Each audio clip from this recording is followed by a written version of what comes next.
So hoverboards are a thing, and it's safe to say that they're not going anywhere anytime soon. If you've been shopping for one, you'll notice that they look identical. What isn't identical is the price tag. Some are as cheap as $400, some are as much as $1,800. So what's the difference? We're gonna find out. I'm Gary, and this is You Break, I Fix, Learn.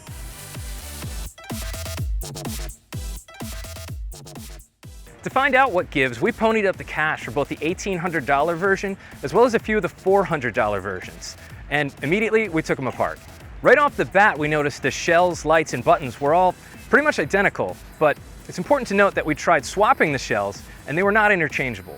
The internals were also very, very similar. We noticed the same layout of all the components, but the expensive version had a nicer cast frame, better cable management, and some sort of water-resistant coating on the board.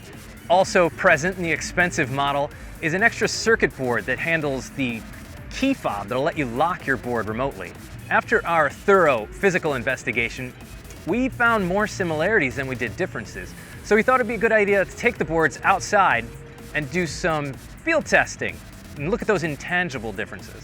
Now, we have used the boards extensively in the office, and we found no clear winner in the terms of top speed or battery life. Both boards clocked out at about 11 miles per hour on the top end, and the battery life was about 2 days of moderate to heavy office use. So our expensive board, the $1,800 board, it's a lot muddier in the controls. They feel a little bit dampened and they don't respond quite as well to your input.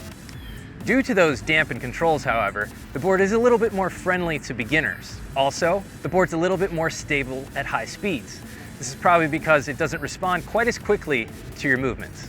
Now, for the cheap board, it's quiet, a lot quieter than the expensive board. It's also a lot more responsive to user input. This is good and bad. When you're first getting used to the board, it can be a little bit of a trouble spot. But once you're accustomed to riding the thing, it's actually a lot nicer. So which board should you buy? Is the extra $1,400 worth the extra features? Well, after spending a few weeks with all of our boards, we forgot about the key fob entirely, and the build quality really hasn't made a noticeable difference. Most of us have come to prefer the more sensitive controls of the cheaper board too, so it's really hard to justify the large jump in price. In our opinion, save some money, buy the cheap version. It's equally fun and at a fraction of the cost. Thanks for watching.